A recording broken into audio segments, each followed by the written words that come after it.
I'm author Mark Muncy, And I'm author Erika Lance. and this is Eerie Travels.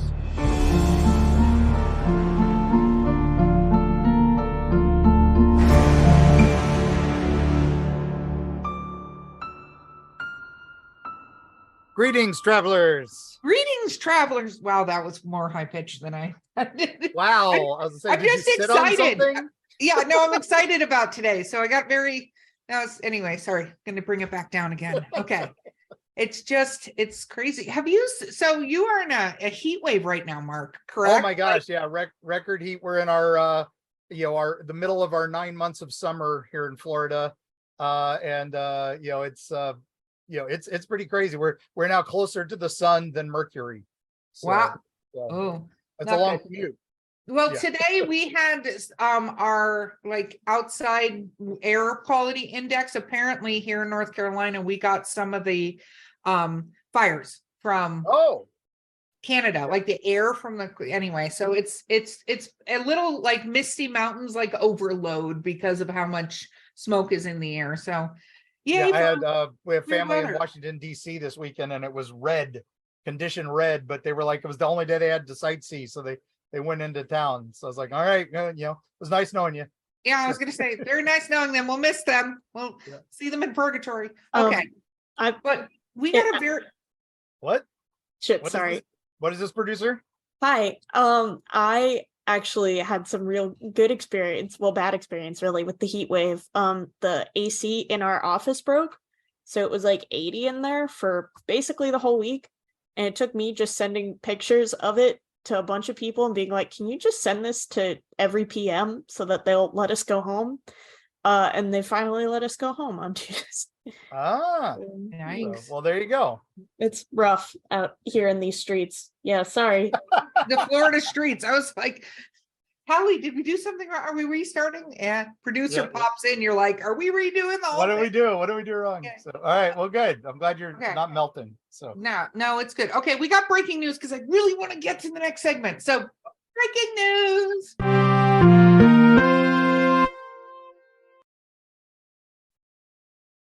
Okay, so Harvard physicists words search for UFO crash debris and make unique discovery.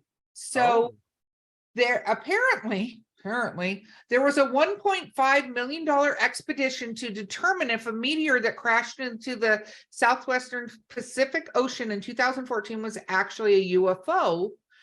And the team searching the floor for this, of course, about 100 miles off the coast of Papua New Guinea, apparently was hurtling through space at 130,000 miles per hour, made contact, and they discovered small metallic wires in it, and they're not from human alloys. So, saying we're so close to this UFO thing. it was definitely interesting. I read that it's like materials that we're familiar with, but they were mixed in a different way, and they still, it's still not positive that this is anything of alien nature, but it is still pretty cool. So no, it's aliens. It's aliens. it's aliens. All right. And before we get to the exciting thing, I have to throw our Paranormality magazine. Yep. Ghost hunters uncover eerie voices and unexplained phenomena at Salisbury's Rifle Museum. Interesting. So anyway, apparently they're hearing a ton of voices. The caretaker was very skeptical when he started about the paranormal, but apparently there's so many, and they're whispers. So we may have to throw that on one of our tours, but of course you can check it out at Paranormality magazine. The link is below, and if you go in and you sign up with our tag travels, you will get 10% off. But I want to make this go faster because I'm super excited about our guest today. Mark, Yes. talk about our guest. Yes, we are honored today to have a living legend, and I don't say that lightly. This is probably one of my favorite people. He was one of the responsible parties for our late great Hellview Cemetery back in the day. We took a haunt design class from him. It took us from a yard haunt to a full walkthrough. And I am happy and thrilled and privileged to have with us today the great Leonard Pickel. Woohoo! Oh, it's my pleasure. My pleasure. Thanks for having me. Oh man. Absolutely. If Mark didn't talk so like ridiculously about you, Leonard, you have no idea. When we started this podcast, one of the first things out of his mouth was, "We got to get Leonard on the," and I'm like, "Cool, who are you talking about?" Yeah, because He's not the first. He's not the first monster I've created. That's for sure. Yeah, no. The world is populated with them. No, just kidding. So, Leonard, do you mind telling the audience a little bit about your background? I scare people for a living. Awesome. I'm a haunted house designer. My background is architectural. I have an architectural degree from Texas A&M University. And as I graduated, I started volunteering with the March of Dimes haunted house that was in Dallas, and we helped them, take that into. It was already the biggest show in Dallas and at the time, and we were able to dramatically increase that. And I went off and did my own haunted house after that, and I built the entire thing on credit cards and pocket change. And when everything was said and done, I was like $20,000 in debt, which I thought was a huge failure, not realizing that a haunted house is a business just like any other, and it's a 3 to 5 year payout. It's not a get rich quick scheme. So I had so many people coming to me wanting me to design haunted houses for them. I'd already designed, not just for the Dallas March of Dimes, but for Fort Worth and Plano, all the cities in the area. And I started getting approached from amusement parks that were looking for somebody to design their haunted houses.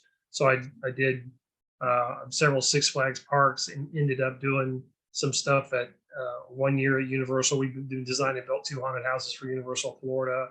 I built haunted houses at the Playboy Mansion. Did stuff at Madison Square Garden when they did their Halloween event their first year. So I created a business out of scaring people, and the psychology and the concept of capacity. So how you can get people through the attraction so you can make money while still making it scary. And I've just really kind of niched myself into doing that and into helping people get started. The majority of my clients are people that love Halloween. They would love to do a Halloween event. Maybe they're great marketers. Maybe they're great haunters, but they need code compliance, and they need where to spend money, where not to spend money, and help point them in the right direction. And I've been doing that for well over 40 years now. So there's no reason to change at this point. I'm just going to keep doing it. Well, Awesome. Were you always a lover of haunted houses? I went to one in high school. I remember when my first one I went to was in high school. It was a JC's haunt, and it was actually in an old 2-story house. I don't know if it was a Victorian mansion or not, but it was a 2-story house. And I remember 2 things about it. One, it only had 1 staircase in it, so they had hung sheets up the staircase, so they had an upside and a downside. And that's really one of the problems with doing a haunted house in like a residential building or a hotel, like a motel or something like that, is that all of the rooms are 1 door in and the same door out. You can't have a flow of people going through the pathway in that kind of a structure. And they were, by code, you can't have a 2-story building that has a haunted house in it that only has 1 staircase. It has to have a second staircase regardless of whether you're using that one of them for up and down. So that would never be allowed today. But I remember that, and I also remember going into this bathroom, and there were some mannequin parts tossed in a tub with red paint splattered on them. And I was just thinking, this isn't scary. You haven't done anything in here to scare me at all. And then a year or 2 after that, there was a radio station in Dallas that did a haunted house. It was K News, KNUS, did a haunted house, and I'd love to find out who designed that, because it was very modern, even for today's standard. It was a style that today we would call a pitch black. You're wandering through this haunted house, you can't see your hand in front of your face. It's so dark.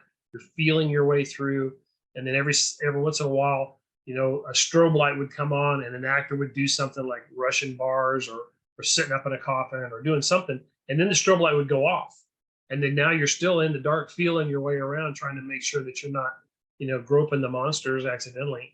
And it was really effective. In fact, the people that I went with some friends, and we kept having to pick the girls up off the floor because they would just crumble every time the strobe light came on. And I can remember going down a hallway and hearing somebody say, watch out for snakes. And then about the same time, somebody grabbed my ankle. And Oh, I don't think I touched the floor again until I was in the parking lot. I'm not sure how I got out of the building, but I'm pretty sure that nothing touched the floor. I mean, and it all came back to me, being a young child, racing the darkness from the light switch to the bed, and always jumping those last few feet to make sure that the monster that was underneath couldn't grab you as you were trying to get in. All of that stuff came rushing back to me. It really was a cool experience. But I went to college, planning on being a famous architect, and ended up actually doing some haunted houses in college before I volunteered with the March of Dimes. And so I became a famous dark-architect.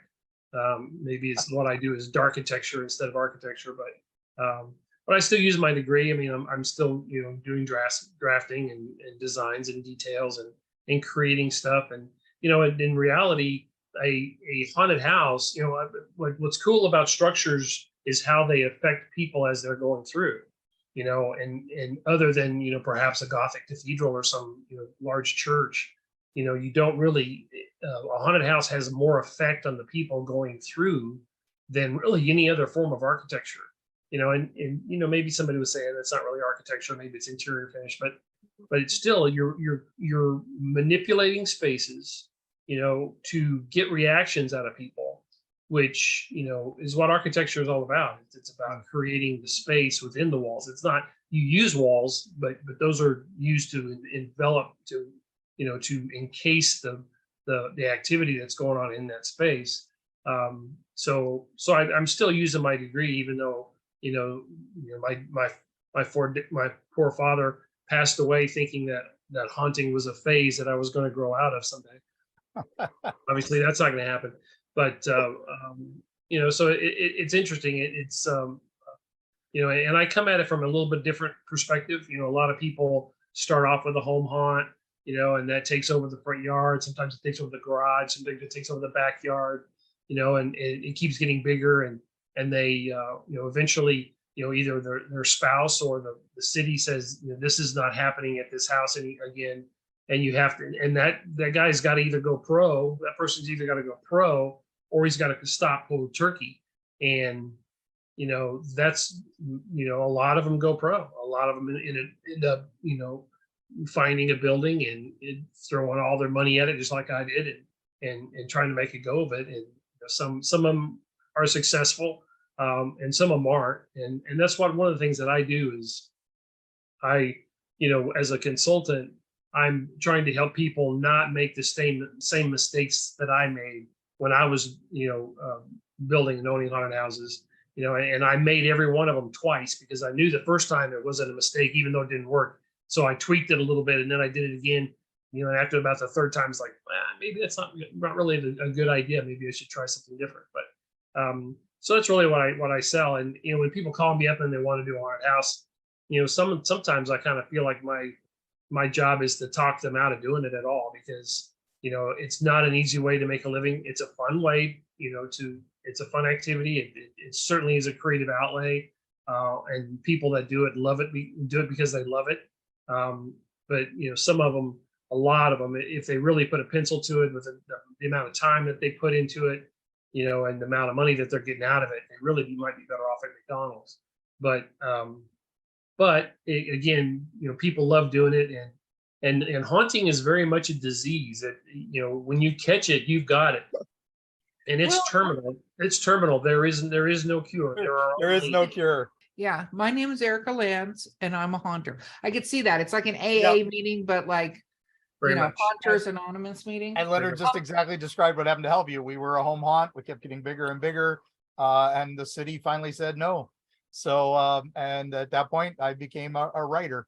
And that's one of the problems. The two hardest things to find when you're trying to do a haunted house is location and funding.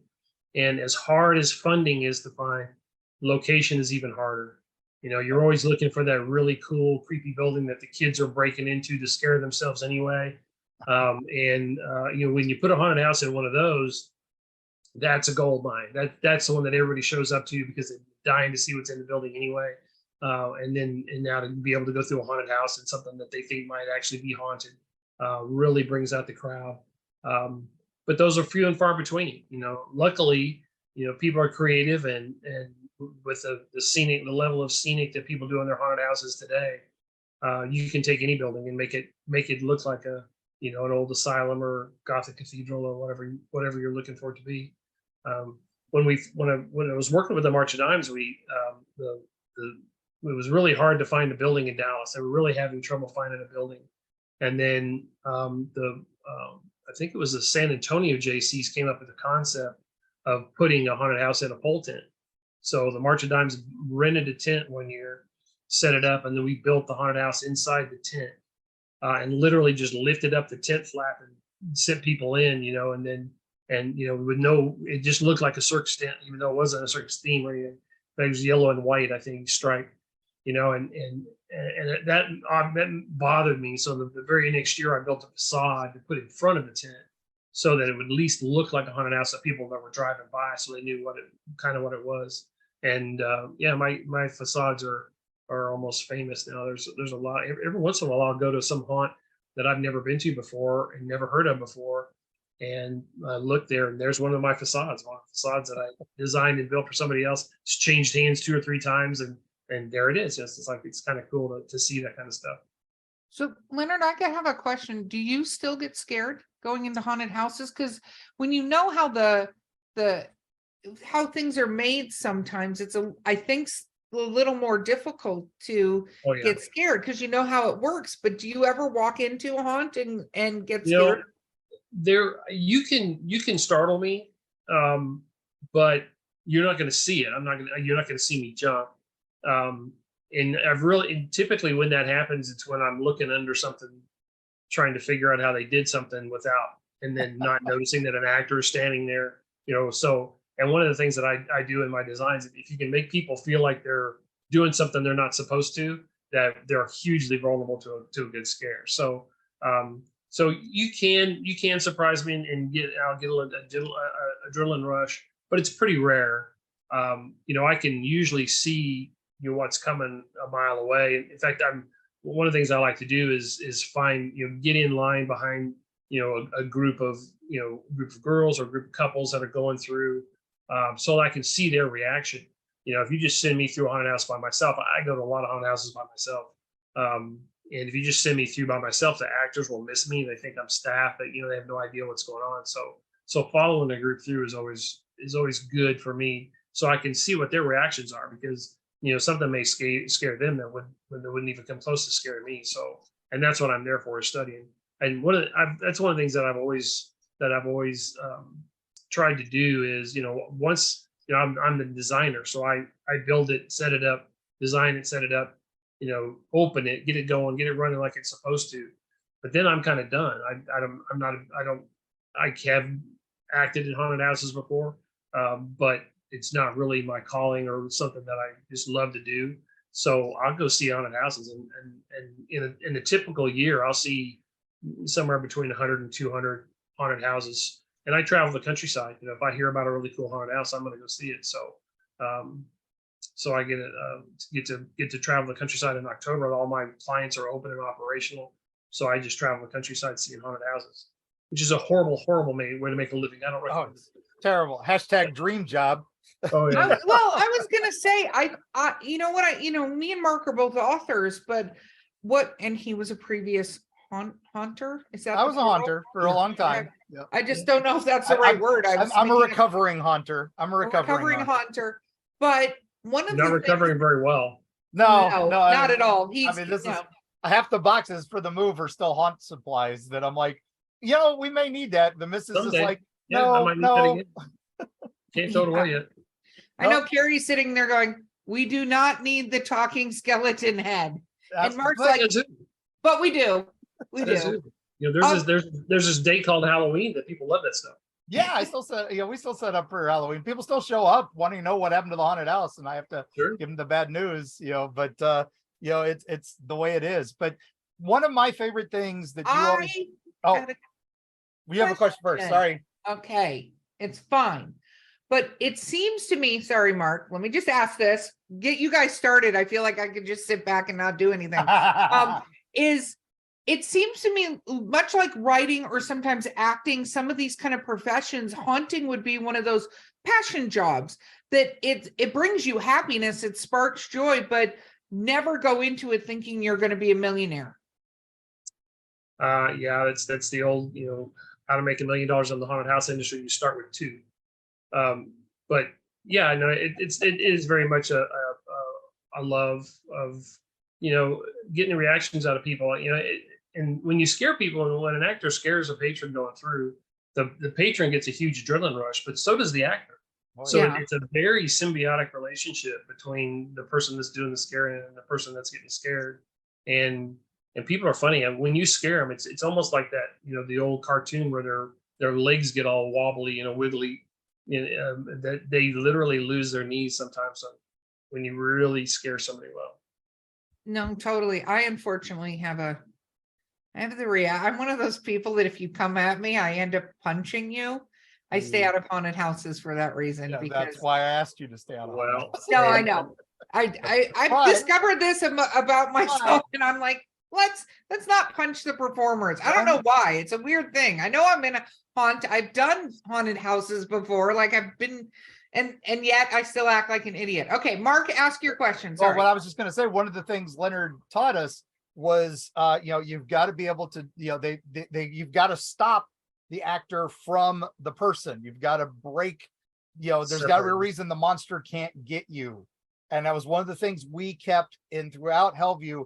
There would always be, even if it was just a little chair or a little, just something like just a small barrier, even, it's obvious the guy could step over if he wanted to, but it was just one of those things. And I love that. And we kept that forever. And that's to keep, and it also keeps the distance from people like you. Right. from punching. The last person I punched jumped off of a 3D wall, like they were a white fuzzy thing on a white fuzzy, one of those kind of blacklit walls. And he tore himself off, and he was less than like 5 inches in front of me. Yeah. And it was so quick, and I swung, and then I apologized, and then I closed my eyes, and the person I was with, I'm like, just walk me out of here. Just like hold my hand, walk me out of here.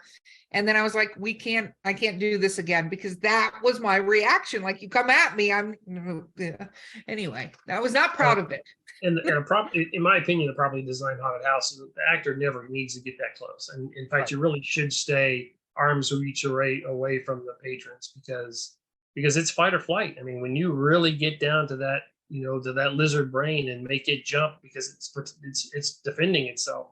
So I was following my 80-year-old grandmother through a haunted house that I had done one time, and an actor jumped out and scared her, and she punched him while I was standing there. It's just like, why did you do that? He's like, he scared me. That's his job. So it's more common than you would think. And Well, I let's love keep that your grandma did it. I'm with Leonard's grandma. I like that. Go ahead. I'm sorry. That's all right. All good, Erika. All good. No, What was your question, Mark? Hmm? What was your question? My next question was the other thing we always followed from you was storyline. It was always, we wanted everything had to make sense. Why you were moving through the house in this way, why you were moving from room to room, because that was one of the things I noticed. I'd go through certain haunts, and it'd be like, all right, first room is Chucky, next room is is another licensed character, and the next room is something crazy. And we did that a few times, but we had reasons for it, and we would have, it would be storyline reasons for it, but never did the licensed character thing, because it was yet another thing. So how do you feel about how important is storyline to a haunt? To me, a haunted house is a horror movie that you walk from scene to scene. So it has to have a storyline. You have to have a reason for what evil is in this building. What minions has it created? What is the reason that the people are going into this, creature space, that we know that there's, something's wrong, something's not right. Why are we going in if we know there's something not right? I try to put all that into a storyline when we come up with the concept for the monster, and it keeps you from having, a clown and a Frankenstein and an alien monster, in the same haunted house, which makes no sense. I mean, what you're trying to do is to get people to suspend their disbelief. And the best way to do that is to make them feel like they're in a real experience. That's where high detail, going through a haunted house that has incredible layers of detail, it makes it easier to scare people. And you definitely are entertaining them, even if they're not frightened, they're entertained by all the set dressing and stuff. So it makes it easier to scare people. It makes it easier for them to suspend their disbelief and realize that their lizard brain doesn't realize that they just bought a ticket to go into this thing to get scared, and it'll get to that fight or flight where they're swinging when you pop out and scare them, or they take off running, which is just as bad because they're liable to run into a wall or somebody and get hurt. So, but it happens. No, it makes sense. Okay, we have to take a quick break, and we will be right back with Eerie Travels.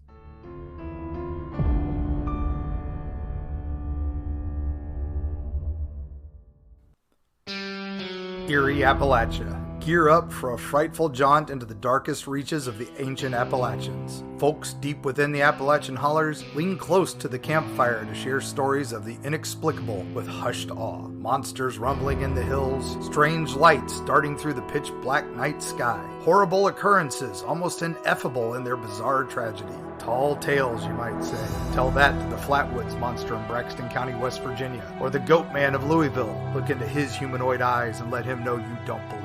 And what of those apparitions in Mammoth Cave's Corpse Rock, or the Satan spawn known as the Jersey Devil? How do you respond when confronted by these mysteries? From the metaphysical energy that swirls near Serpent Mound in Ohio to Point Pleasant's Mothman legacy, Mark Muncy and Carrie Schultz explore the dark history lurking in the shadows of Appalachia. Read by Mark Muncy, author and experts on strange folklore with appearances on shows such as Ancient Aliens, The Curse of Robert the Doll, and many, many more.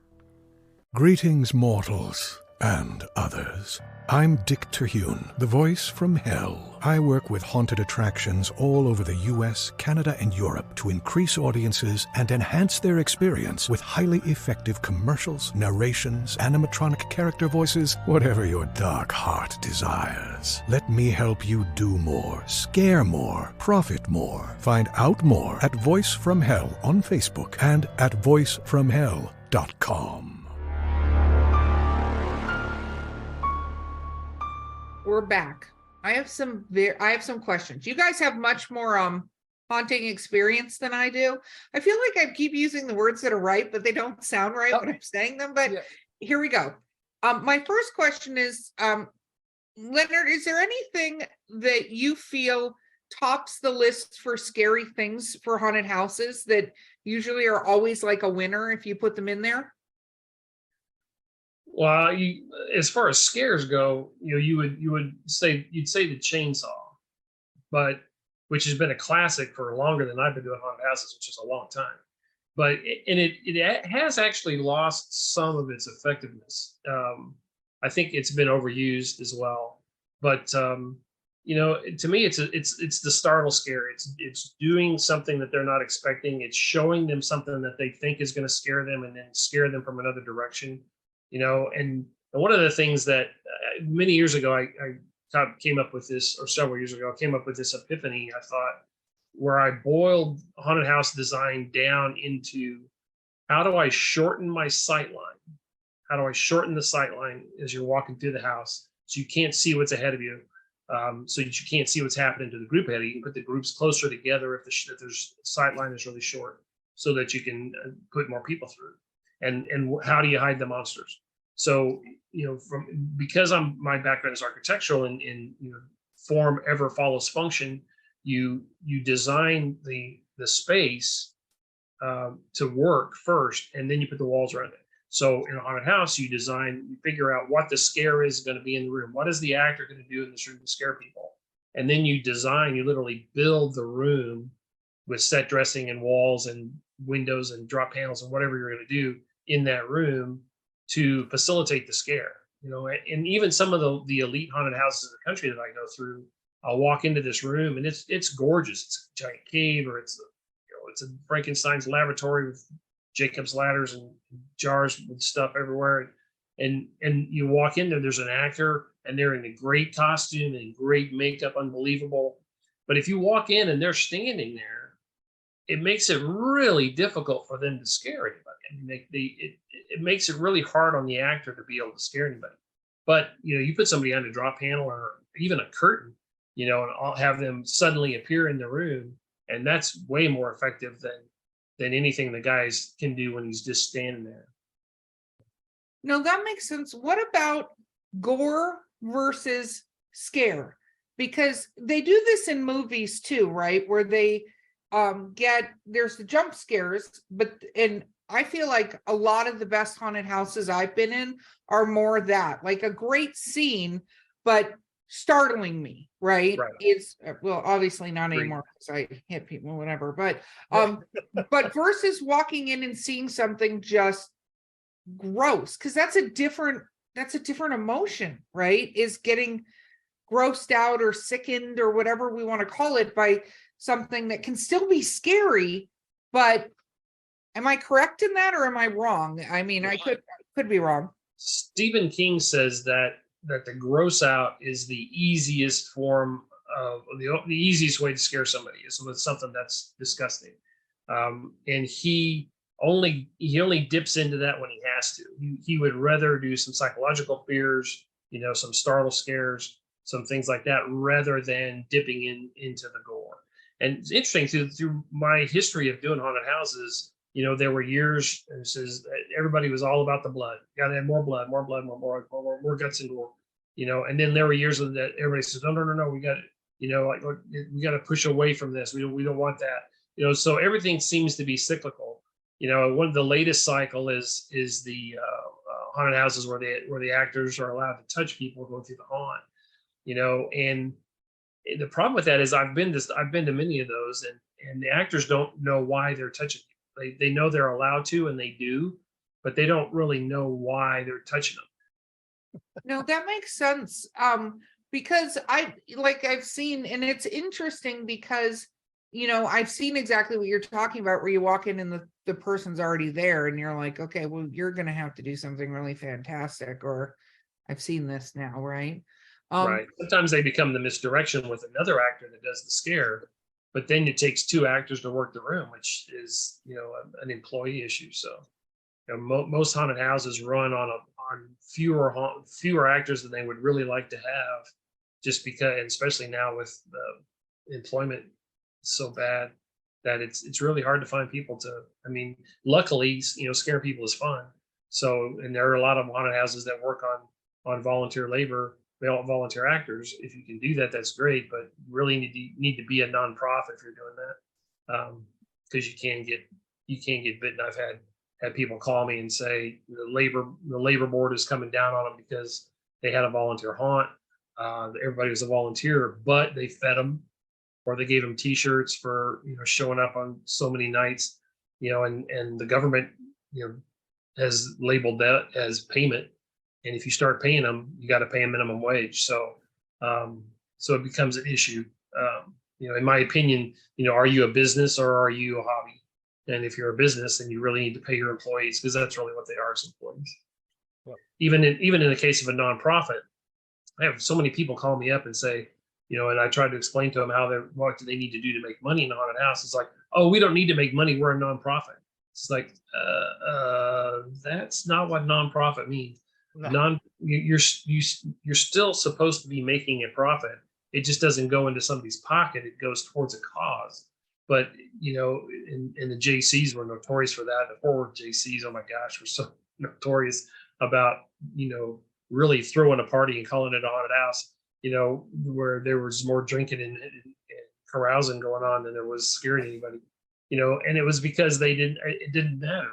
You know, if a nonprofit would, you know, take the position that this haunted house has to be profitable, or don't do it, you know, they would make more money for the charity, you know, than if you approach it with, we can't afford to spend any money because we're a nonprofit. Well, if you don't spend money, if you don't advertise it, you know, it doesn't matter how cool your haunted house is. If nobody knows about it, nobody's coming. So you have to spend money to make it work, and you have to spend money in advertising. I mean, I've been to haunted houses that were really horrible, terrible product, terrible shows that made money because they knew how to market. So you're better off, throwing money at marketing than you are at a bunch of, big giant props, animatronics or something, because, that's going to drive more money. It's going to drive more people in than buying a prop is going to. So somebody, inherits, a big place or something like that and says, oh man, I want to build a haunted house. I'm going to call Leonard Pickel and have him help me design the house. It's August. I'm sure we can be open by October. How much time realistically do they need to, to call you? Well, it depends on what they're doing, but a 5-man crew can build a 4,000 square foot haunt in 30 days. Yep. So as long as you're 30 or 40 days out from your opening date, you can start. But yeah, you got to have funding. You got to have the money to do it, because you're not going to be. I mean, you can do it. You can build it with a couple of guys volunteer also if you do it for a year before you open. But if you're on a short time frame, you're going to have to staff up and get stuff moving. And the location. If you don't have a location by May or April at the latest, you're really looking at next year. Because like I said, a location is the hardest thing to find. And stuff like social media and all that kind of stuff takes time for you to get a following. So the first thing you do when you decide you want to do a haunted house is get a Facebook page, get an Instagram page, start a YouTube channel, to start promoting and to drive people and make them part of the process. Ask people, what scares you? What would you like to see in a haunted house that you've never seen before? And kind of give the people that are your followers, some ownership in what you're doing, and they'll be your biggest supporters, your biggest fans, and they'll drive people to your home. Okay, I have a question. But that takes time to work. You got to have time to do that. So, almost a year out is not early enough to start. Haunted houses.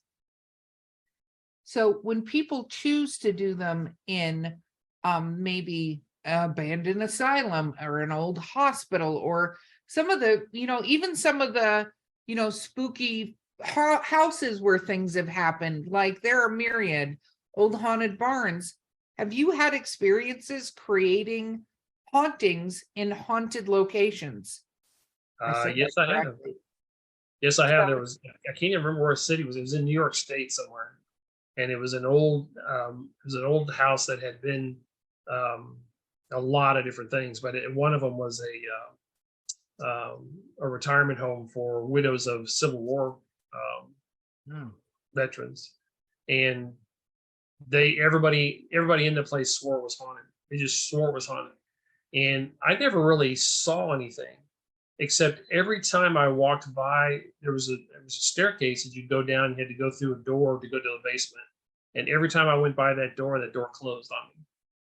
And so it didn't take much for me to look around and realize that when you opened the door, the floor had swelled up. So you opened the door and the floor was actually holding the door open.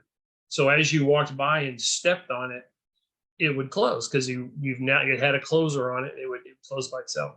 And so we're building this haunt, and some reporter shows up, and I'm walking her around, showing her stuff and the deal. And as we're walking down that staircase, she says something about, have I seen any, things that, paranormal happening? And I said, yeah, every once in a while the door will just close on me. And about that time, I timed it perfectly so that I stepped in that spot and that door closed, and she went outside. She did not go in the basement. She went out the door and would not come back in. Yes. So I've always wanted to design a haunted bed and breakfast to where there were things that happened, just out of the corner of your eye, and I want to be the caretaker and say, I don't believe in ghosts. There's no such thing as ghosts. While there's a ghost, flying by my head behind me, and people are going, look. It's like it's people are so easy to point in that direction that I just think it would be a riot. No, that makes sense. What about your own experiences? Have you been in a haunted house that's not a created haunted house? I have several. And have you had an experience or? Nope. My wife did. We were on our way to a convention, and we got in late, went to sleep, got up the next morning. I was trying to get going so we could get there on time, and she was just being grumpy, and I said, "What is wrong with you?" And he says, and she just blurts out, "I saw a ghost last night. In fact, I saw 2 of them." And it's just like, what? So she says she woke up in the night, sat up in bed. There was a ghost that walked over to the bed, sat down in the chair by the desk where there was another ghost standing beside her, and she was trying to give her a tiara, like a jeweled, hair braid or something. Yeah. And it was just like, and you didn't wake me up? This is like, what were you thinking? And she's like, turned on the light and they were gone. It's like, okay, whatever. So we got to get going. And so as I'm leaving, I'm going to get something to drink at the little breakfast nook.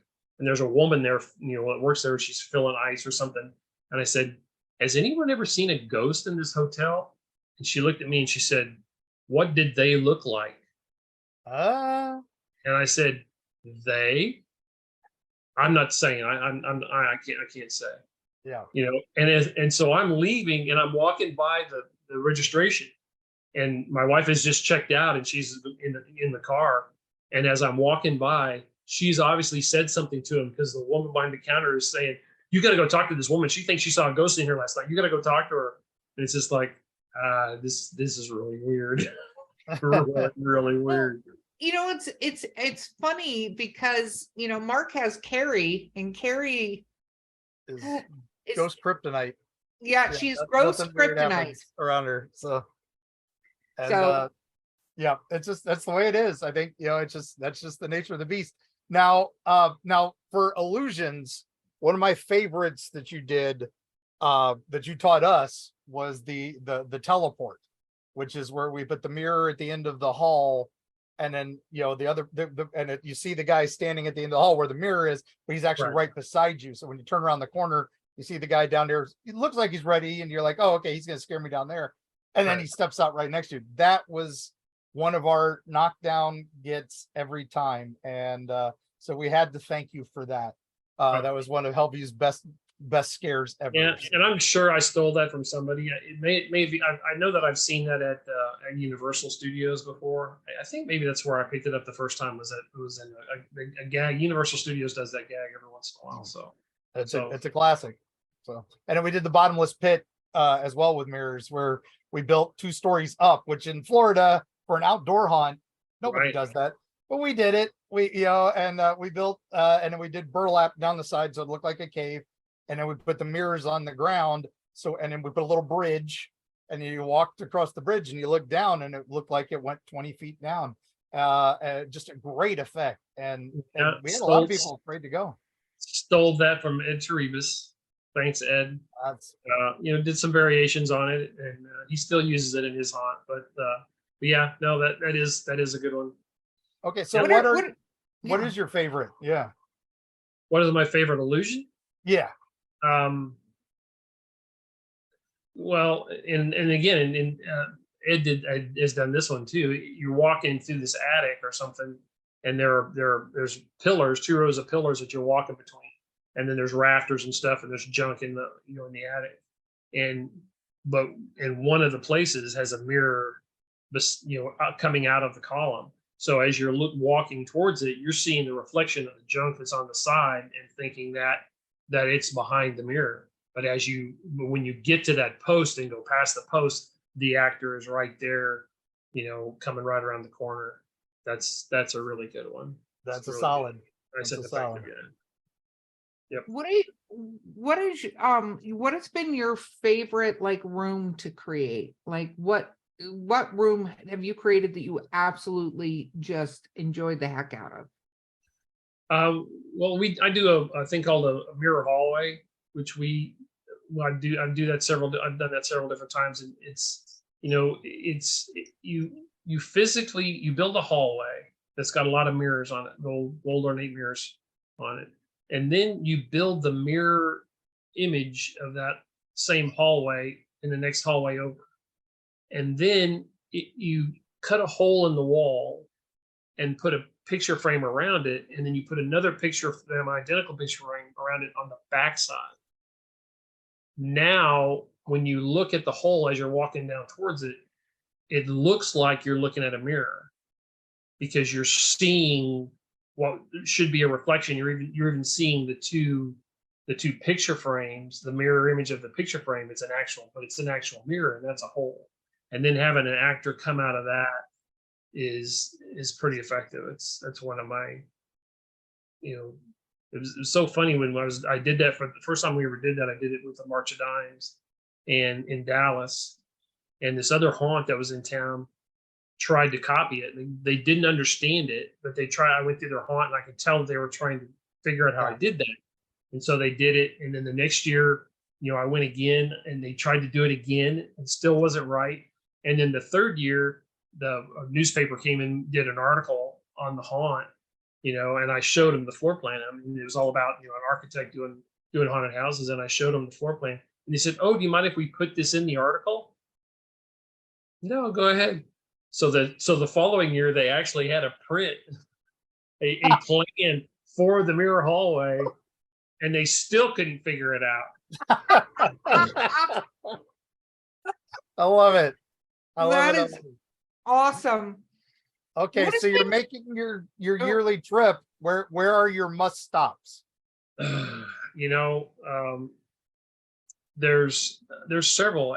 Probably my favorite in the country is Nightmare on 13th in Salt Lake City, Utah.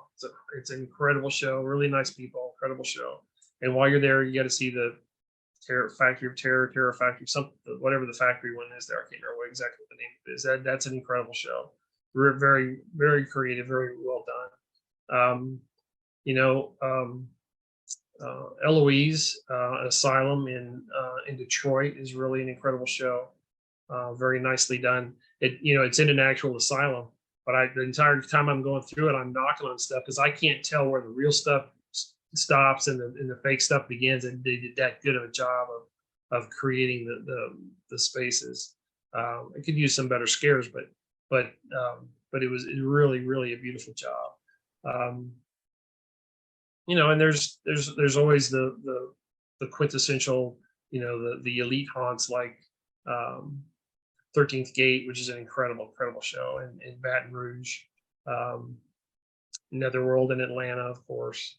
And I'm sure I'm forgetting something and making somebody mad, but yeah, I mean, there are a lot of haunted houses, and there's still some famous one that I haven't seen. I've never seen Overload. I've never seen Haunted Overload. Oh, wow. I've always wanted to, but they're open. The time that they're open is so short that and they sell out. It's really, really difficult for me to plan far enough out to be. I typically just show up unannounced at a haunt, and freak everybody out because they're now running ahead of me saying, "You got to scare this next guy because he's famous." And so, I think that sounds familiar. I think we may have done that at Hellview the night you came. I don't understand that, but that's fine. It's flattering. Yeah, I always sometimes I get the special tour when I go to a haunted house, but it's all right. Well, what do you think of these haunted houses that are doing the, I'm going to say this wrong, but like the intensity ones where they like lock you in for a period of time or something? You know what I'm talking about? There's a few of them that are doing this like psycho scare. You have to sign a disclaimer kind of thing. Yeah, and some of that is just talking about. Sure. Yeah, they call there's a thing called an alone experience, and then there's the full contact. The actors being able to touch you, or in some cases pick you up and carry you out of the room, and and give you a special experience. And the problem with those is capacity. That kind of stuff can kill your capacity. And you got to put people through these things fast. I mean, your window is so small. You've got to be able to push 500, 700, 1,000 people an hour through a haunt on a really busy night. And if you can't do that, you can't make any money. And if you don't make any money, you don't get to play anymore. But when I first started doing haunted houses, we literally had just graduated from spaghetti for brains and peeled grapes for eyeballs. I mean, that's where we were at when I started. And touching the people, touch the actors, touching the patrons was very common. I mean, very common. And nowadays, now that we've kind of cycled back, to now that some of the haunts are touching people. Although that's a fading fad. It's going away, I think. But and what's the difference between sticking your hand in a bunch of some spaghetti in a dark box, being told it's brains, or digging through a toilet, to find a key to get out of the room that you're in? The only difference is the production value. It's still really kind of the same thing. We're just getting better at it. So it's not really anything new. I knew that there are some haunted houses that have been touching people, since the 70s when they first started doing it. They've been touching their patrons going through. So it kind of became a fad for a while. It's waning now, and I think it'll probably go away. I don't. It's not necessary. The perception is that a haunted house that can touch you might be scarier. It's really not. But especially if they don't really, again, if the actors don't know why they're touching people. You're walking down a dark hallway, somebody grabs your ankle, as per my experience in the 70s, that was scary as hell, but if you're just going to stand in front of me and, take off my baseball cap, or, fiddle with my hair, or, make me sit down in a dentist chair with a drill that I know you're not going to hurt me. So I don't, maybe there's a percentage of people that totally freaks out, but if it is, I don't think they go to haunted houses. So, I'm all about startle scares, misdirection, illusions, it's all about entertainment. And, many, when I for a while, I had a partner whose, motto was, we don't want to scare you. We want to mess you up for life, and it was all about, these really intense, in your face, beat you into a fetal position kind of scares.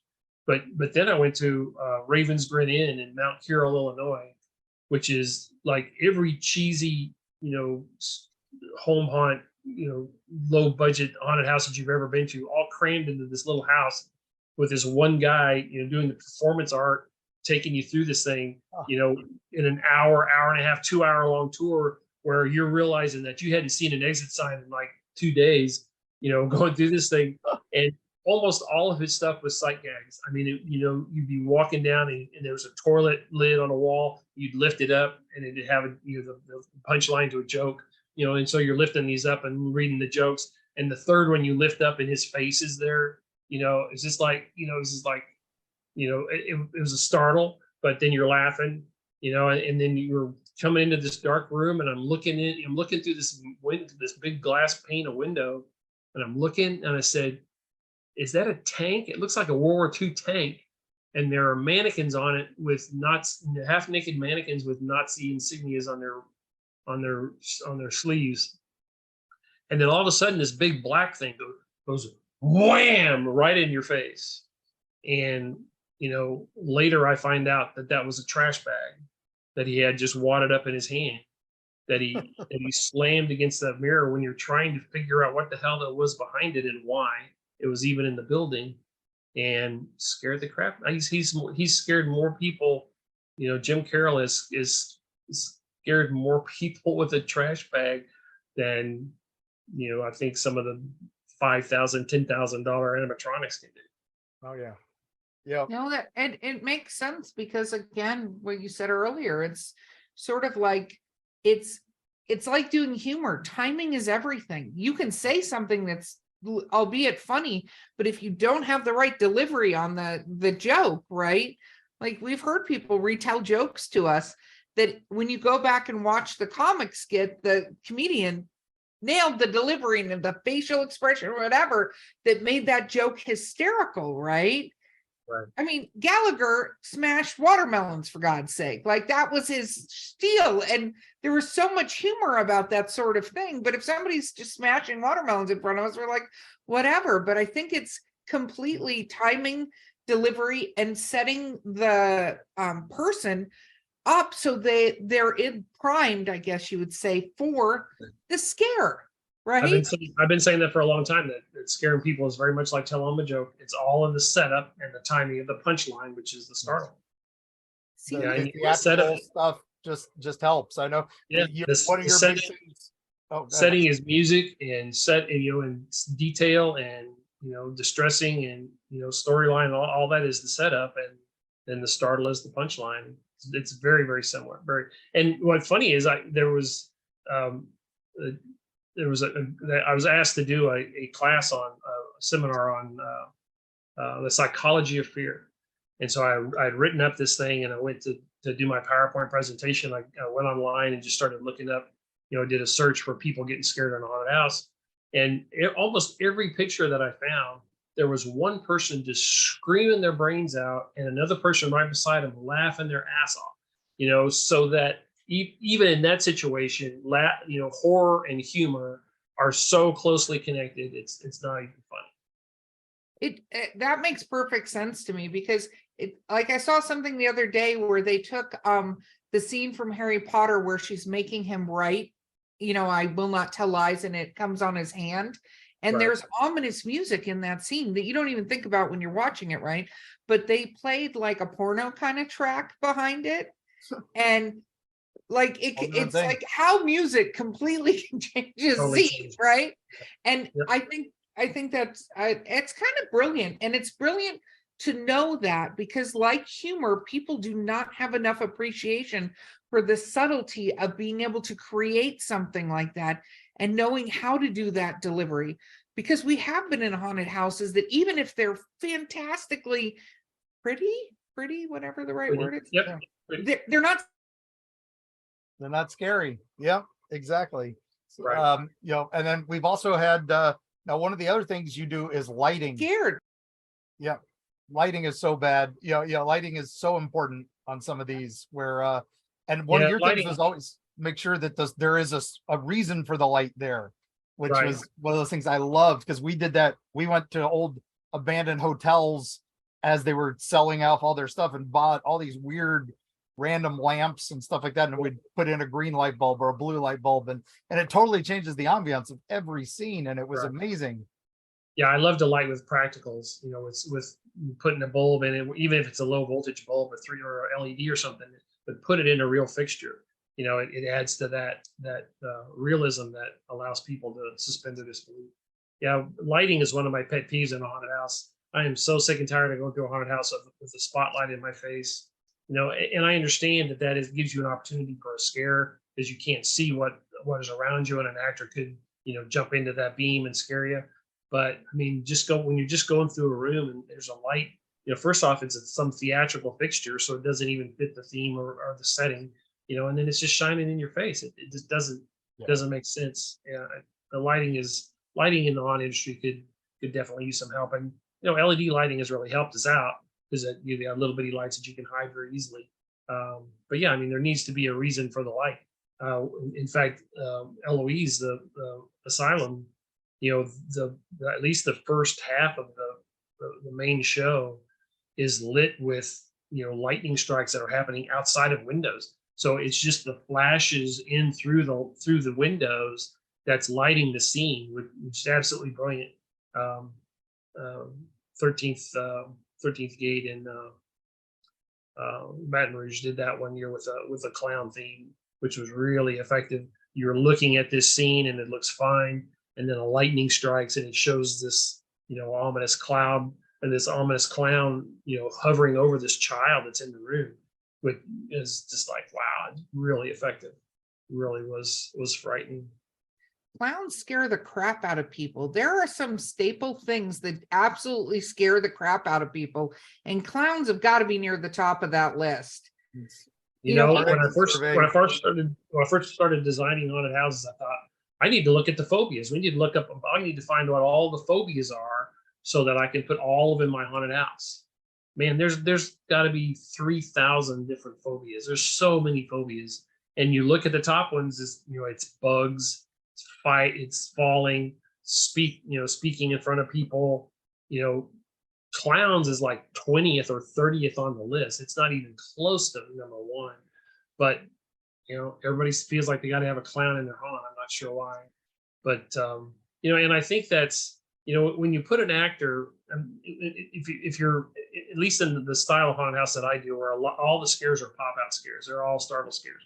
The whole idea is to pop out, scare the people in front of you, look to see who in the line was the last one to see you, go back in that hole and not come out again until that person passes, so that they didn't see what happened. So now you're scaring a fresh group.